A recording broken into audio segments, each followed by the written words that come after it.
The scent of 1,000 white roses hung heavy in the air, a sweet perfume for what was meant to be the first day of forever. For Ava Montgomery, this was it, the culmination of a lifetime of dreams, standing on the precipice of becoming Mrs. Nathaniel Harrison. The 7-carat diamond on her finger was cold against her skin, a stark contrast to the warmth flooding her heart. The guests were seated. The string quartet was poised, and the man she loved more than life itself was waiting. All she had to do was walk down the aisle.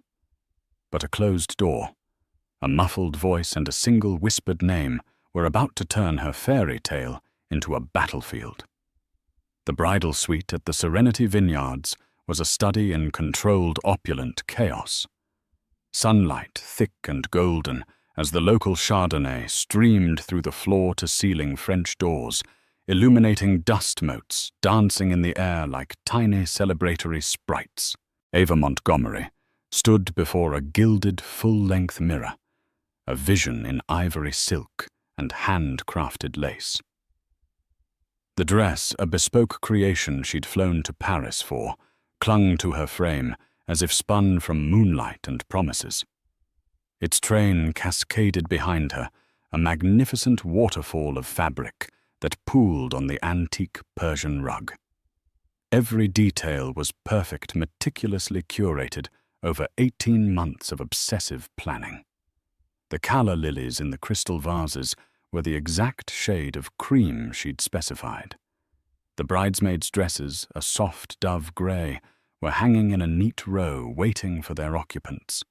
A bottle of vintage champagne sat chilling in a silver bucket, its cork still caged a silent metaphor for the breathless anticipation that filled the room.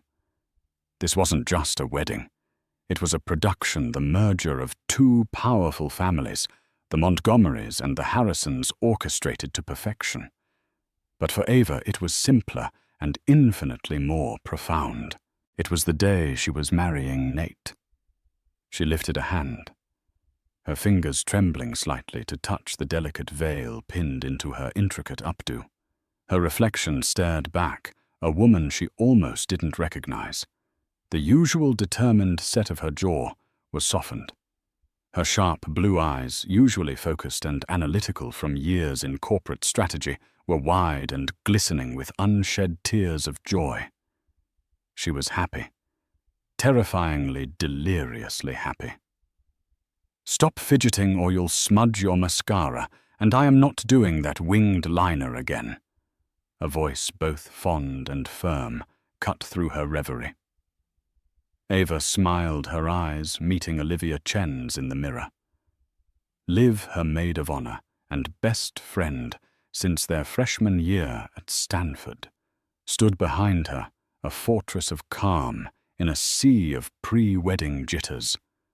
While Ava was the dreamer, Liv was the pragmatist, the one who read the fine print on every contract and every man Ava ever dated. "I can't help it," Ava breathed, her voice barely a whisper. "Is this real? Am I really about to marry Nathaniel Harrison?" Well, unless he's done a runner in the last 5 minutes. All signs point to yes, Liv said, her lips quirking into a wry smile as she adjusted a stray piece of lace on Ava's shoulder. "Though I still maintain that calling him Nathaniel sounds like you're about to scold him, not marry him." Ava laughed, a genuine bubbling sound. "I love his name. I love everything about him." She did. She loved the way Nate's eyes crinkled at the corners, when he smiled, the low rumble of his laugh that seemed to vibrate right through the ambitious fire in him that mirrored her own. He understood her in a way no one else ever had. He saw past Ava Montgomery, the heiress to the Montgomery media empire, and saw just Ava. He championed her successes, soothed her insecurities, and made her feel cherished. He was in every conceivable way her perfect match. Of course, Liv had been skeptical at first. "He's too smooth, Ava," she'd warned a year ago over cocktails. Men that charming are either selling something or hiding something. But even Liv's well-honed cynicism had eventually melted under Nate's relentless charm and his seemingly genuine adoration for Ava. He'd won over her best friend, and more importantly, he'd earned the cautious approval of her father, Robert Montgomery, a man who viewed most of his daughter's suitors as hostile takeover attempts. The door to the suite opened, and Mrs. Eleanor Harrison, Nate's mother, swept in. She was an impeccably preserved woman whose posture suggested she was constantly balancing the family's social standing on her perfectly coiffed head. "Ava, my dear, you look absolutely stunning," she said, her voice crisp. "A perfect bride for my perfect son. The photographer is ready for the pre-ceremony portraits. We are running on a very tight schedule." Everything with Eleanor was about the schedule, the appearance, the flawless execution of the event. Ava suspected her future mother-in-law viewed the wedding less as a sacred union and more as the social event of the decade, a testament to the Harrison family's enduring influence. "Of course, Eleanor. I'm almost ready," Ava said, her smile feeling a little more practiced. "Good. Nathaniel is in the study just down the hall, making a few last-minute calls. Something about the Singapore deal. That boy always working," Eleanor said with a proud sigh before turning her attention to one of the bridesmaids, who had a minuscule wrinkle in her dress. Ava's heart swelled. Even now, minutes before their wedding, Nate was closing deals securing their future. He was so driven. She felt a fresh wave of love for him. After a flurry of photos that blurred into a series of bright flashes and strained smiles, the photographer finally departed. The bridesmaids were ushered out to take their places, and Eleanor Harrison went to ensure the guests were all perfectly arranged. "Okay, 10 minutes until showtime," Liv announced, checking her watch. "How are you feeling?" "Nauseous, elated." "Want to make a run for it?" "Elated." Ava confirmed, her voice firm. I need a minute, alone, just to breathe." "You got it," Liv said, giving her shoulder a reassuring squeeze. "I'll be right outside.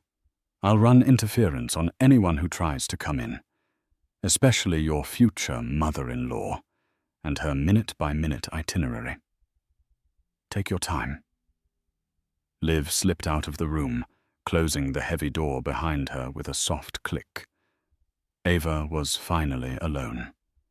The suite was suddenly blessedly quiet, the silence broken only by the frantic beating of her own heart. She walked over to the window, gazing out at the breathtaking vista of rolling hills, carpeted in rows of lush green vines. Hundreds of people were gathered below a sea of expectant faces, turned toward the flower-laden altar, where her future waited. She closed her eyes, picturing Nate's face, his handsome smile, his warm hands in hers. Forever, she thought. The word felt vast and beautiful. She just needed one quiet moment to anchor this feeling, this perfect crystalline moment in her memory, before stepping out to begin the rest of her life. The groom's study, where Nate was, shared a wall with an adjoining private anteroom. Seeking total silence, she slipped into the small book-lined space, a quiet sanctuary, away from the main suite, just to gather her thoughts in complete solitude. The anteroom was a pocket of tranquility, a stark contrast to the buzzing energy of the bridal suite. The air smelled of old leather and lemon polish. A single high-backed armchair, sat beside a small table, a space clearly designed for quiet contemplation. Ava sank into the plush velvet, the voluminous skirt of her wedding dress sighing around her. For the first time all day, she felt she could truly breathe. She closed her eyes, counting her heartbeats, trying to slow the wild, joyful gallop in her chest. 1, 2, 3, 4. The silence she had craved was suddenly broken. It wasn't loud, just a low murmur from the other side of the wall that connected to the groom's private study. Nate's voice. A soft, involuntary smile touched Ava's lips. He was still in there. She imagined him pacing the floor, handsome and impossibly dashing in his custom tuxedo, perhaps practicing his vows one last time. The thought was so endearing it made her heart ache with affection. She leaned her head back against the chair, content to just listen to the cadence of his voice, the familiar timbre that was her favorite sound in the world. But the tone was off. It wasn't the slightly nervous, excited energy she would have expected. It was low, intimate, and oddly soothing, the way one speaks when trying to calm a turbulent situation. There was an edge of something she couldn't quite place. Clandestine. Curiosity faint at first, then sharp and insistent, pricked at her. This was silly. It was probably just a last-minute call with his best man, David Carter, going over some final detail. Still, she found herself rising from the chair, her silk slippers making no sound on the thick rug. She moved toward the shared wall, drawn by an inexplicable pull. There was an old, ornate air vent cover set into the wall, a relic of the estate's original construction, and the sound was filtering through it more clearly. She hesitated for only a second before pressing her ear gently against the cool, painted wall beside it. "No, it's difficult, but you have to trust me," Nate was saying. His voice was a low caress, a velvet ribbon of sound that he had used with her 1,000 times on late-night phone calls. Just for a few more hours, everything is going exactly to plan. A plan. Ava frowned. He must be talking about the Singapore deal Eleanor had mentioned. His dedication was admirable, but couldn't it have waited until after the honeymoon? There was a pause, and Ava strained to hear the other side of the conversation, but it was impossible. He was on his phone. "Don't be like that," Nate's voice continued, and now there was a distinct note of placating tenderness that made a cold knot form in Ava's stomach. It was a tone she knew intimately, the one he used after they'd had a small disagreement, the one that melted her every time. "You know it's not like that. You can't possibly think this ceremony means anything more than a business transaction." A business transaction. The words hit her like stones. Her breath caught in her throat.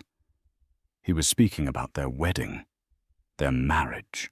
He was talking to a business associate, obviously, and downplaying the emotional significance to maintain a professional, hardened exterior. Yes, that had to be it. Nate was a shark in the boardroom. He was simply in work mode.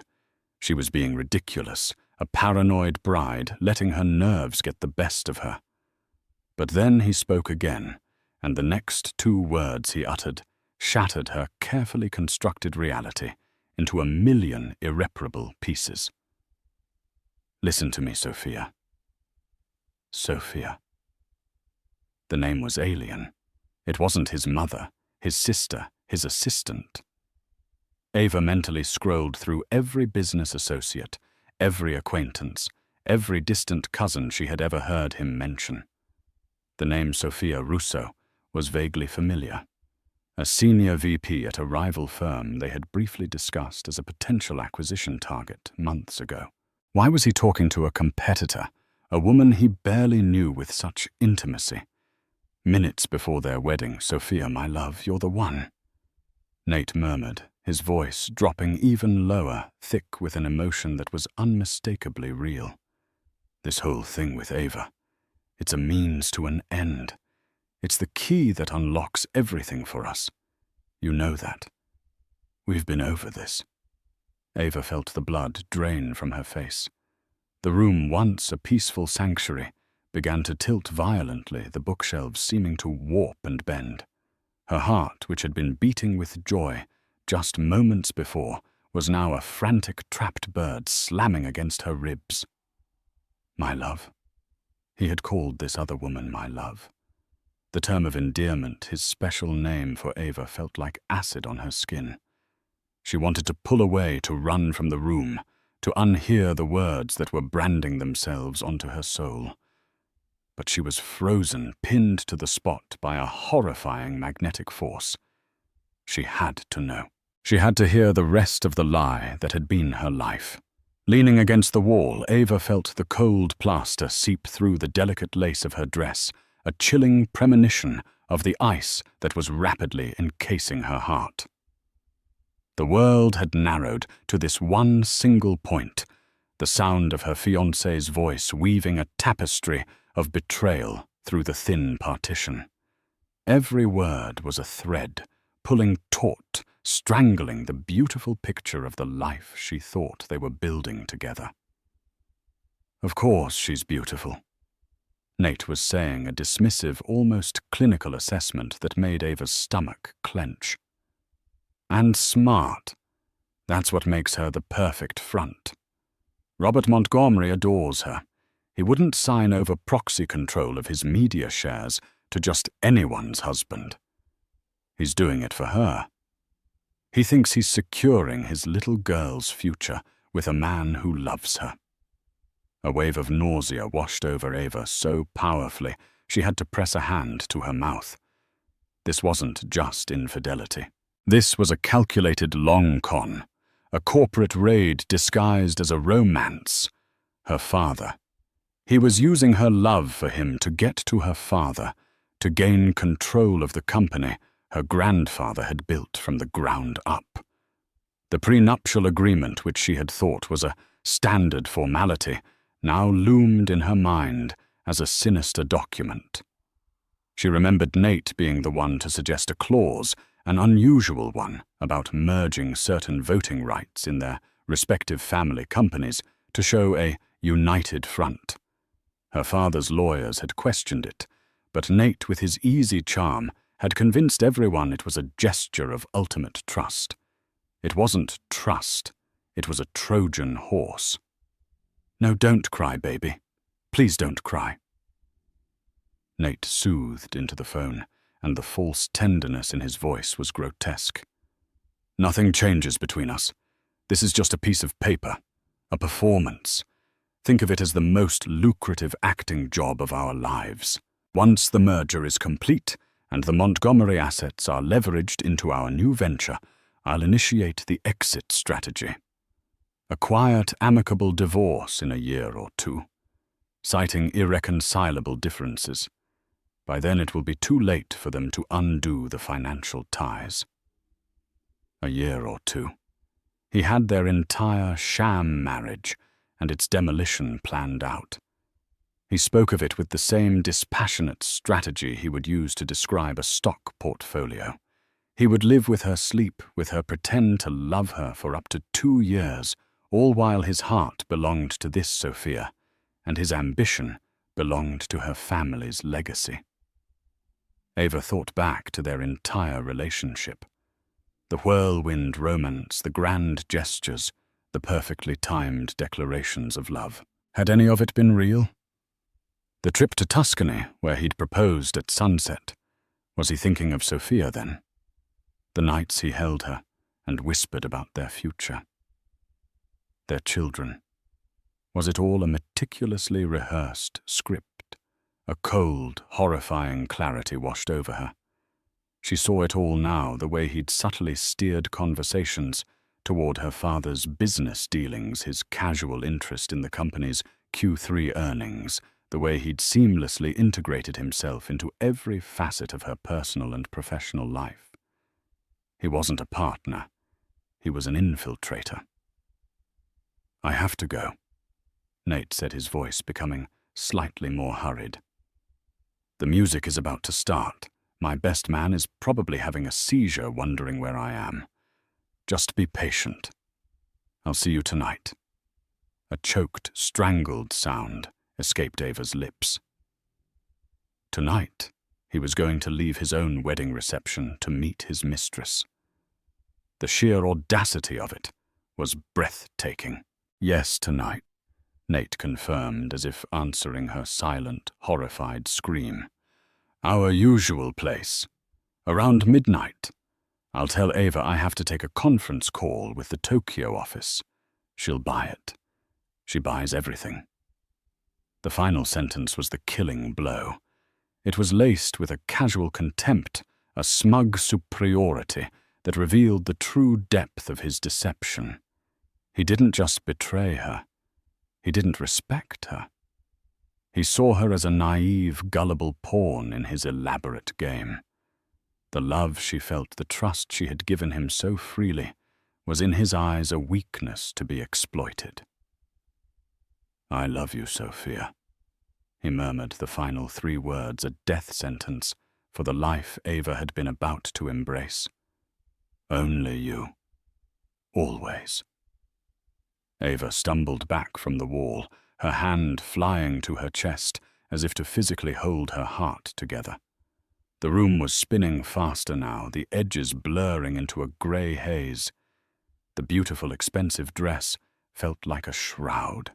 The 7-carat diamond on her finger felt as heavy and as cold as a tombstone. The joyous music that had begun to drift in from the courtyard, the soft, hopeful notes of the string quartet signaling the start of the ceremony, sounded like a funeral dirge.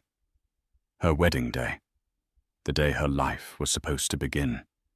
It was instead the day she learned it had all been a lie. For a long, silent moment, Ava could do nothing but stand in the center of the anteroom, her body rigid with shock. The air she drew into her lungs felt thin and useless, offering no oxygen to her suffocating brain. The world outside the small room, the guests, the music, the man waiting at the altar, seemed to be happening in a different dimension, a distant, muffled reality she was no longer a part of. Her own reality had collapsed inward, leaving nothing but the ringing echo of Nate's words. She buys everything. A violent tremor started in her hands and spread through her entire body.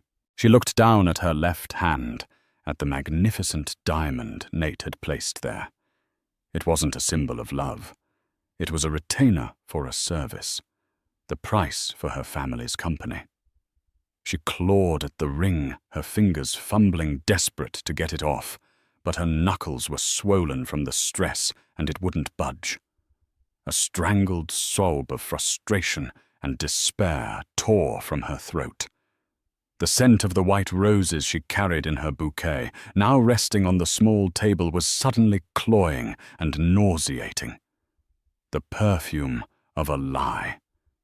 The whole day was a lie. The dress was a costume for a fool. The vows they had written together were a work of fiction. Her love, the vast, all-consuming love she had felt for Nate, was a phantom emotion wasted on a man who didn't exist.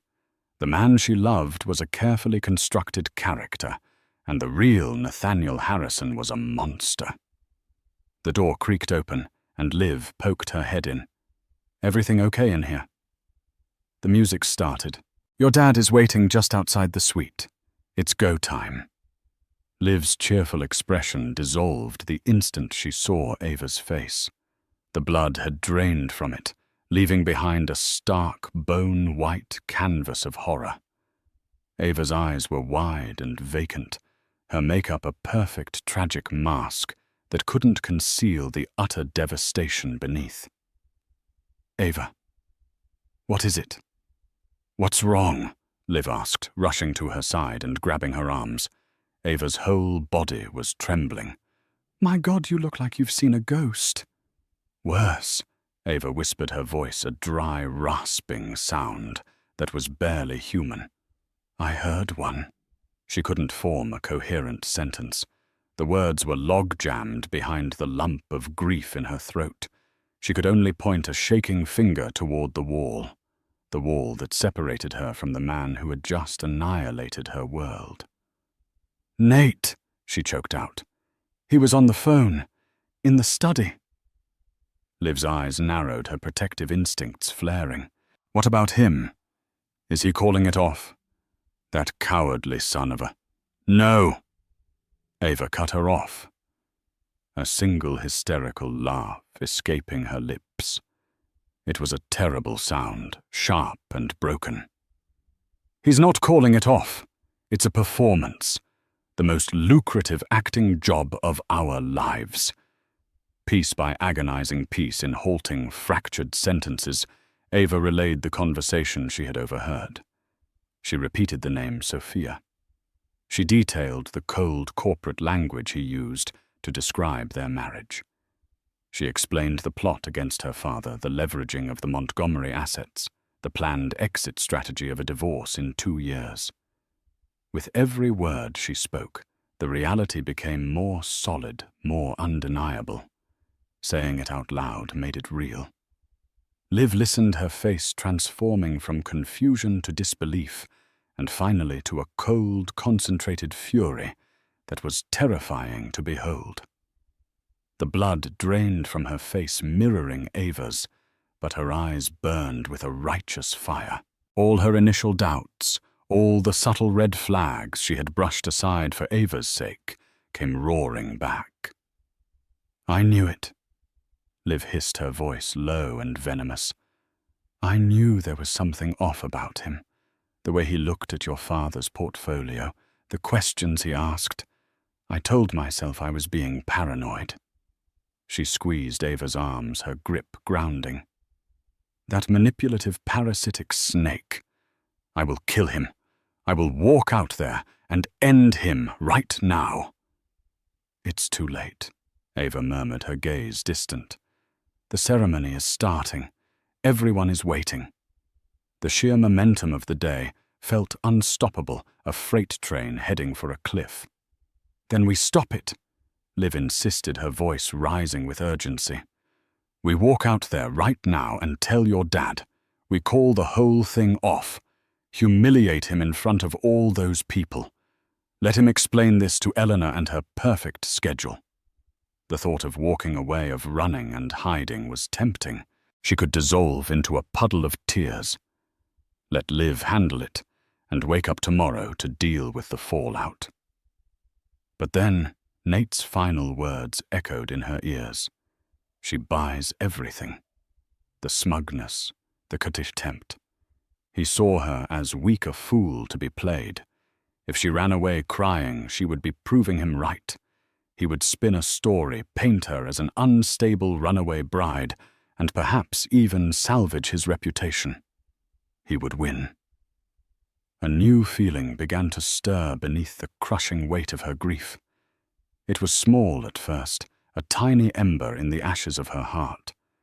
But as she looked at her own reflection in the darkened window pane, a woman in a white dress, shattered but not yet broken, that ember began to glow. It was rage.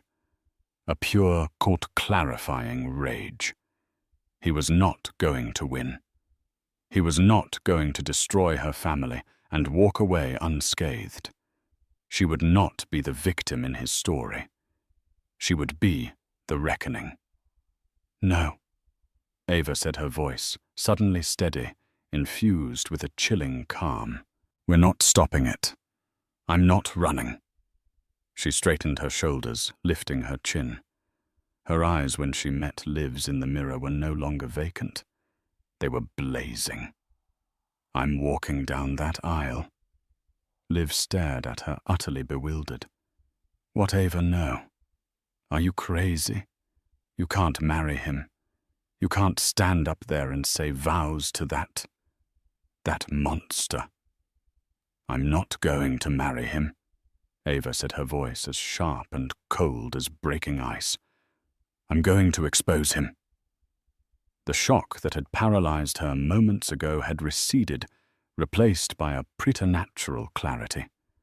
The grief was still there, a massive, gaping wound in her chest, but her mind was now working with the ruthless efficiency of the top-tier strategist she was. Nate had mistaken her love for foolishness. He had mistaken her trust for blindness. He was about to find out how devastatingly wrong he was. He wants a performance. Ava's lips twisted into a bitter, mirthless smile. I'll give him the performance of a lifetime, in front of our 500 closest friends, family and business associates, in front of my father, in front of his mother. Understanding dawned on Liv's face, followed by a slow, wolfish grin. Oh, you magnificent woman. What's the plan? I need proof. Ava said, her mind racing. It can't just be my word against his. He'll deny everything. He'll call me hysterical, say I have pre-wedding jitters. His mother will back him up. I need something concrete. His phone, Liv said instantly. He was just on it. It has to be in the study. David Carter is in there with him, Ava countered. We can't just walk in. Then I'll create a diversion, Liv said, already moving toward the door. I'll tell David that Eleanor is having a meltdown about the floral arrangements at the main entrance and needs his immediate assistance. She's always having a meltdown about something he won't question it. That should give me a minute, maybe 2. What are you looking for? Call logs, text messages with this Sophia. Anything. Liv's eyes darted around the room, a plan forming. Nate is arrogant. He probably thinks he's untouchable. He might not have even deleted it yet. It's too risky, Liv. If you get caught... The only risk is letting him get away with this. Liv cut in her expression fierce. While I do that, you need to do something for me. Get your father, now. Ava nodded, her resolve hardening. The music is getting louder. We don't have much time. Go.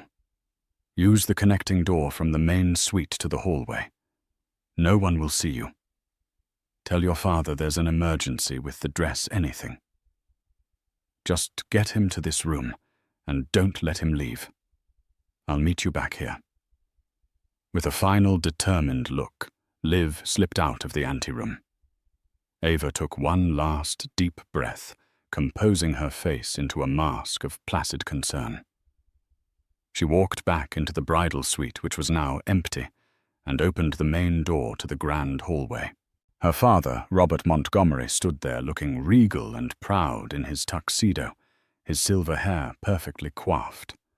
His warm smile was the kindest thing she had ever seen, and the sight of it so full of love and pride for her almost broke her.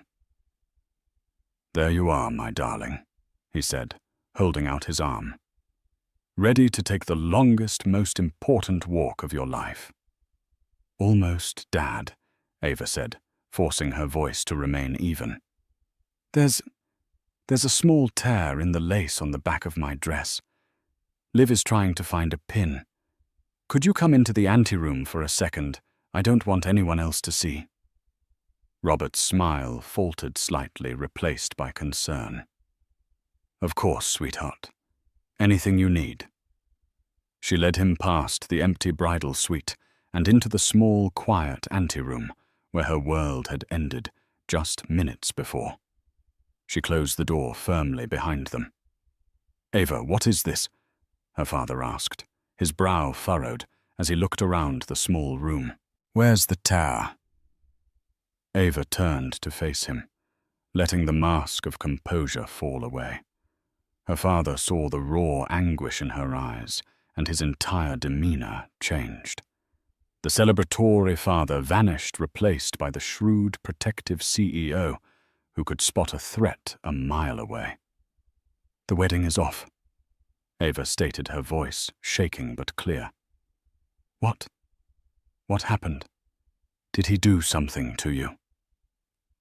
Robert's hands were already balling into fists, concisely and with a chilling lack of emotion that scared even herself.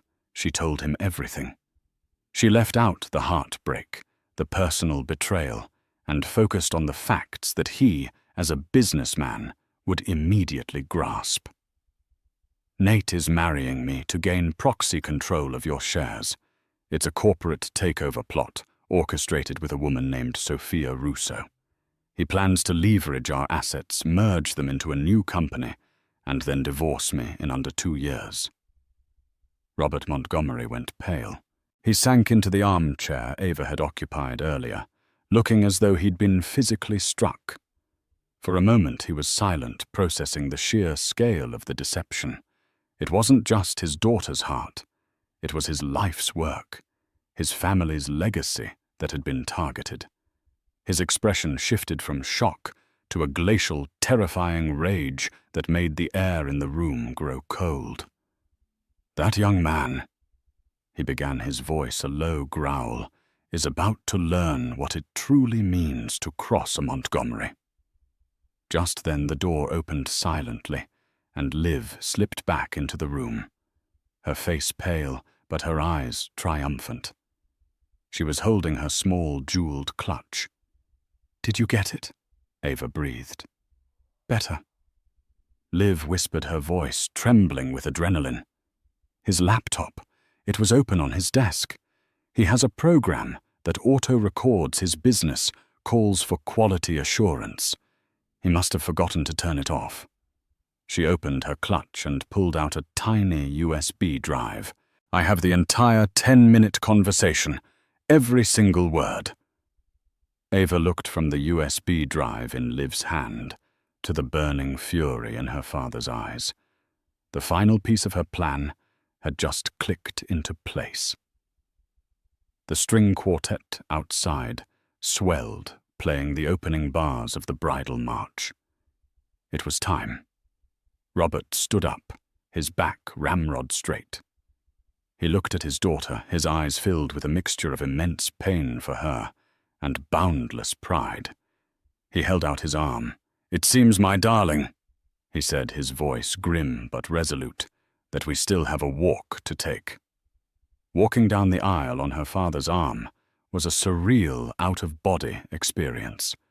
The faces of the guests turned towards her, a sea of beaming smiles and happy tears. They saw a radiant bride, the picture of perfection gliding toward her happily ever after. They didn't see the war council that had taken place just moments before, nor could they feel the Arctic chill emanating from the bride and her father. Ava held her head high, her bouquet of white roses clutched in a grip so tight her knuckles were white.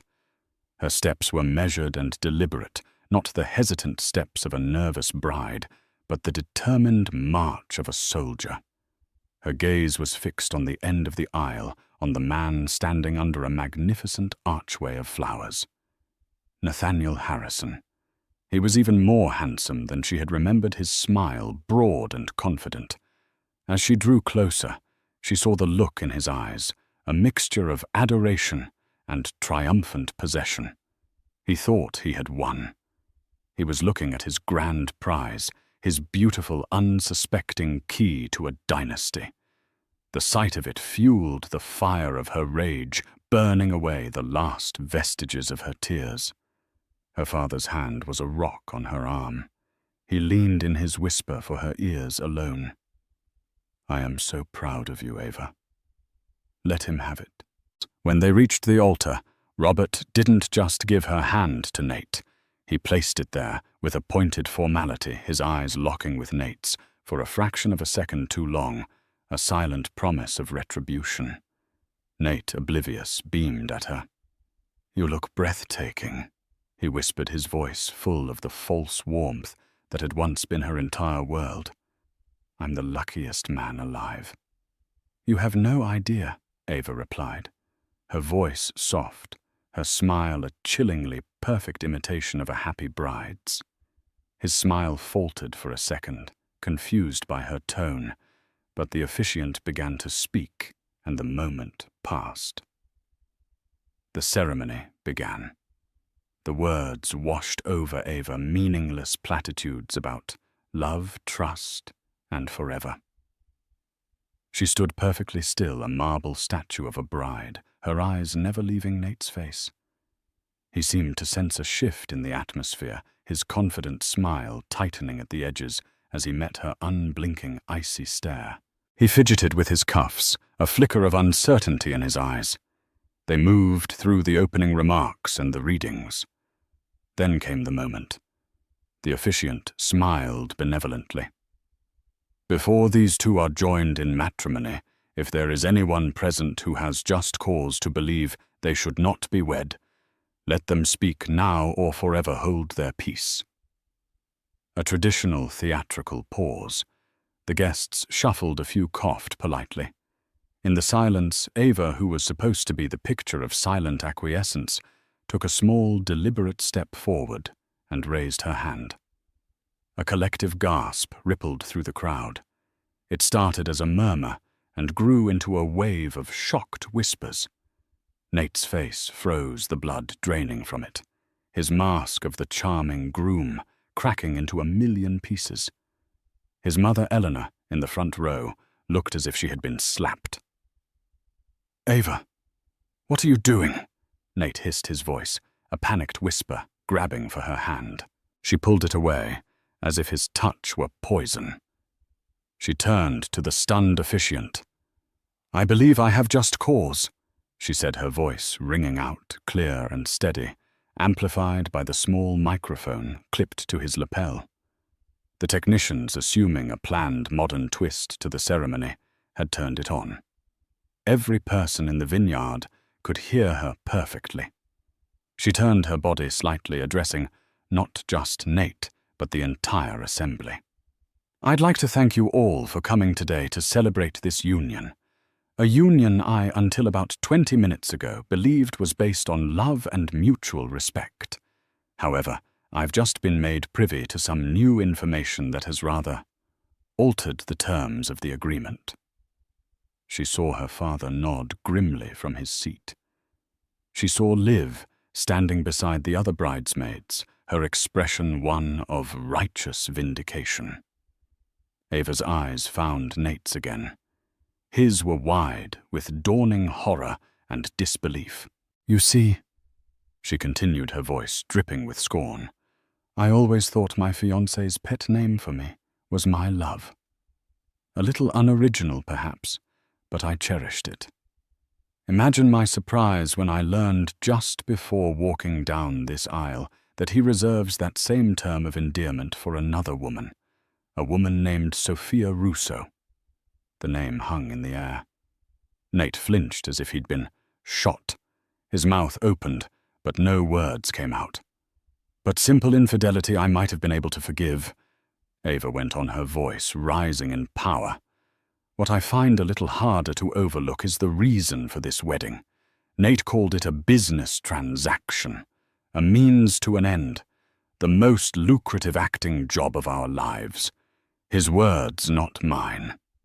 She took a step closer to him, her voice dropping to a conspiratorial whisper that the microphone carried to every corner of the stunned audience. The plan was quite brilliant, really. Marry the loving, trusting daughter to gain proxy control of her father's company. Leverage the Montgomery media assets, secure your future, and then file for a quiet divorce in a year or two. And all the while you'd be seeing Sophia. You even had a date planned for tonight, your usual place, midnight, after you'd lied to your new wife about a conference call with Tokyo. Nate finally found his voice. "She's hysterical," he stammered, looking wildly at the crowd, then at his mother. She's got pre-wedding jitters. She's not well."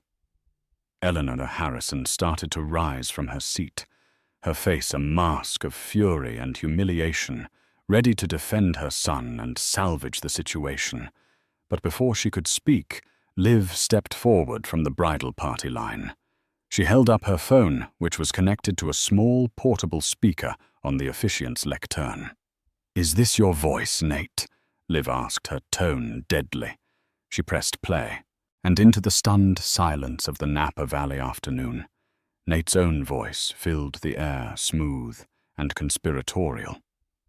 "This whole thing with Ava, it's a means to an end. It's the key that unlocks everything for us. I love you, Sophia. Only you. Always." The recording ended. The silence that followed was absolute and damning. The silence was shattered by a cacophony of gasps, angry murmurs, and the frantic clicking of phones as guests began to realize they were witnessing the most scandalous event of the decade. Nate stood frozen at the altar, his face a ghastly shade of pale, exposed, and utterly defeated. The recording of his own voice, his own intimate betrayal, was undeniable proof.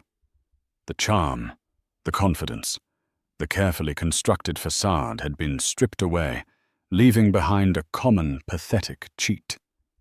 He looked desperately toward his mother, but Eleanor Harrison was no longer looking at him with maternal pride. Her face was a storm of public humiliation. Her son hadn't just been unfaithful. He had been caught.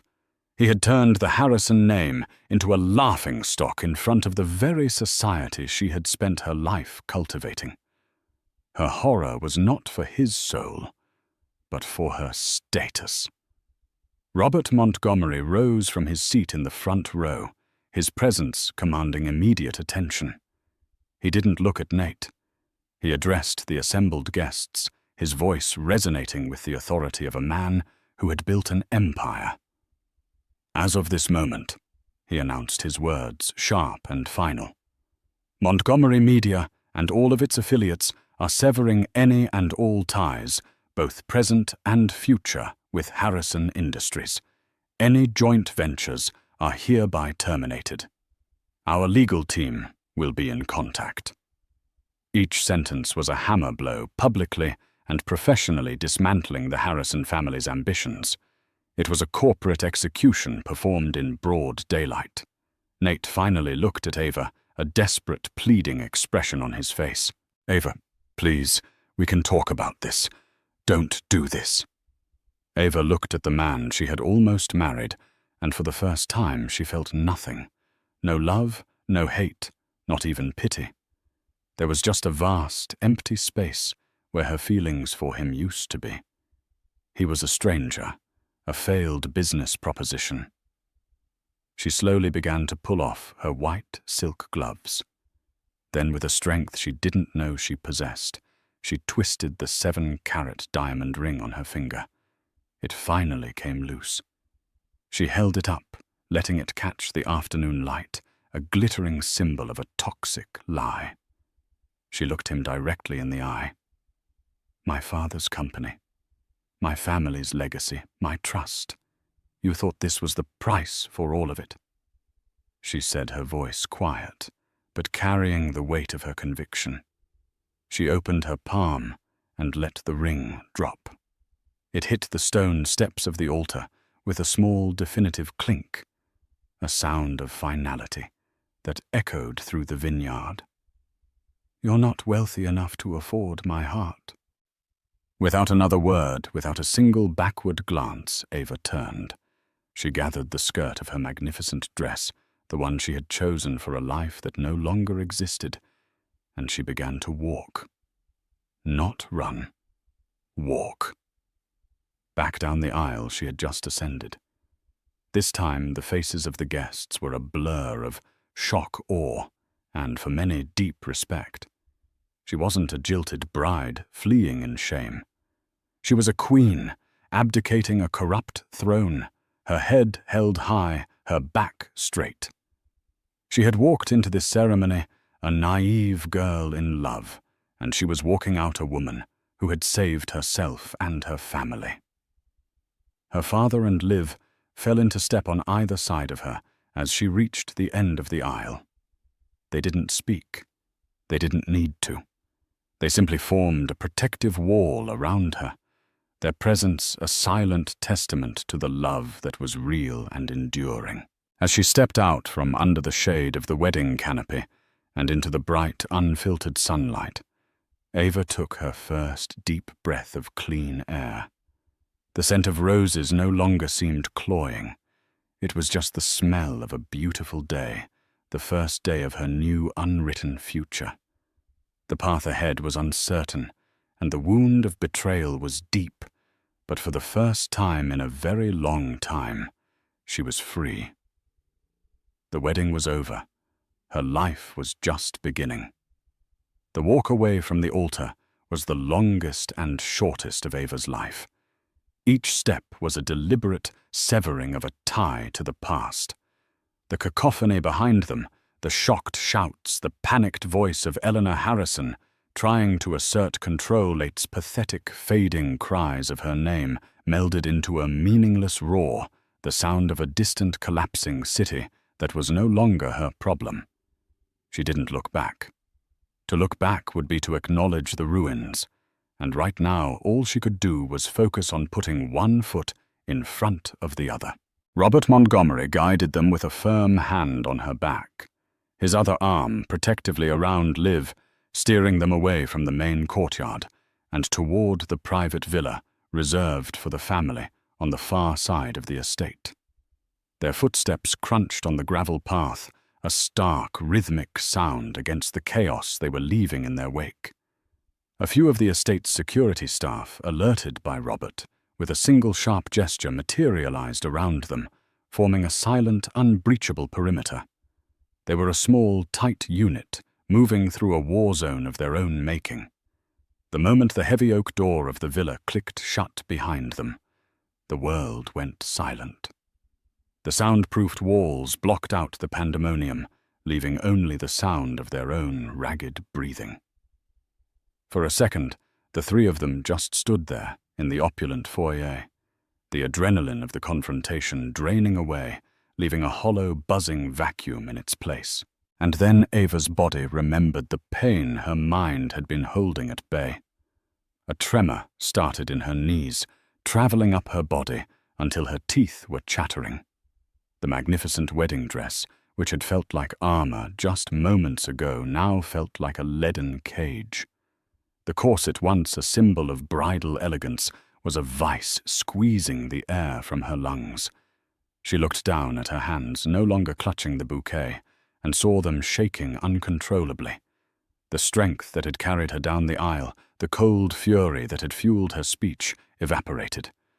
All that was left was the girl who had been utterly devastatingly betrayed. I can't breathe," she whispered, her hands clawing at the intricate pearl buttons running down her back. Liv was on her in an instant. Okay, we're getting it off. Dad, give us a minute." Robert, who had already pulled out his phone, his face set like granite, gave a single pained nod and retreated to the far end of the living room, his back to them.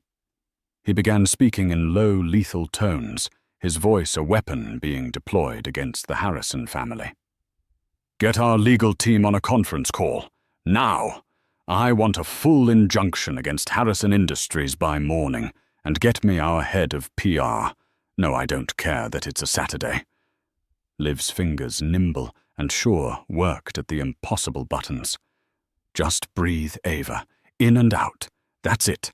We're almost there." One by one, the buttons came undone, and with each release, a wave of despair washed over Ava. It was as if the dress had been holding her together and now she was coming apart at the seams. As Liv finally pulled the heavy silk and lace from her shoulders, letting it pool in a heap on the floor like a fallen cloud, Ava's legs gave out. She collapsed onto a velvet settee, a raw, guttural sob tearing from her throat. It wasn't a cry of anger. It was a sound of profound loss. She wasn't just crying for Nate the liar and the cheat. She was crying for the man she thought he was. She wept for the happy memories, now tainted and grotesque in their falsehood. She wept for the future she had so meticulously planned, the home they were going to build the children she had imagined with his smile. She was mourning a death, the death of a dream, and the death of the woman she had been when she woke up that morning so full of hope and love. Liv knelt before her, gathering her into her arms. She didn't offer platitudes or empty reassurances. She just held her, letting Ava soak the shoulder of her dove-grey bridesmaid dress, with tears providing a steady, silent anchor in the storm of her grief. After what felt like an eternity, the sobs subsided into shuddering breaths. Ava pulled back, her face blotchy, her eyes raw. "He never loved me," she whispered, the simple, devastating truth of it hanging in the air. "None of it was real." "The love you felt was real, Ava," Liv said fiercely, her hands framing Ava's face. "Your heart, your trust, your hope, that was all genuine. He was the fake. He was the empty one. Don't you ever let him poison what is good and true inside of you." From across the room, Robert ended his call. He walked over, his expression softened with a father's pain. He knelt beside Liv, taking Ava's trembling hand in his own. "Security is escorting the Harrisons off the property. The guests are being informed of a sudden family emergency. Our team is handling the media. You don't have to worry about any of it." He squeezed her hand. "You were magnificent, Ava. You were a warrior." "I don't feel like a warrior," she whispered, looking at the heap of ivory silk on the floor. "I just feel broken." "You have been broken open," her father corrected gently. "And you will heal, and you will be stronger than you ever were before." He looked from his daughter to her best friend, his eyes full of gratitude. "Both of you will." A fragile sense of peace began to settle in the room. The worst was over. The lie was exposed. The performance was done. Ava looked at the two faces before her, her fiercely loyal friend and her unshakable father. This was real. This love, this support, was the fortune Nate had never been clever enough to see. She had lost a fiancé, a future, a fantasy. But she hadn't lost everything. She hadn't even lost the most important things. They were right here, kneeling with her in the ruins. What Ava did that day wasn't just about revenge. It was a profound act of reclaiming her own story. In the face of devastating betrayal, she refused to be the victim. She chose strength over sorrow, truth over tradition, and her own self-worth over a hollow fairy tale. Her walk back down that aisle wasn't an escape. It was a coronation. She crowned herself the ruler of her own destiny. We all face moments where our world is shaken, where the people we trust reveal themselves to be someone else entirely. The question is, what do we do next? Do we crumble, or do we rise from the ashes, stronger and wiser? What would you have done in Ava's shoes? Share your thoughts in the comments below. If you've ever had to find strength in the middle of a storm, we want to hear your story. Your journey could be the inspiration someone else needs to hear today. Thank you for listening, and if this story moved you, please give it a like. Share it with someone who needs a story of resilience, and subscribe for more real-life drama.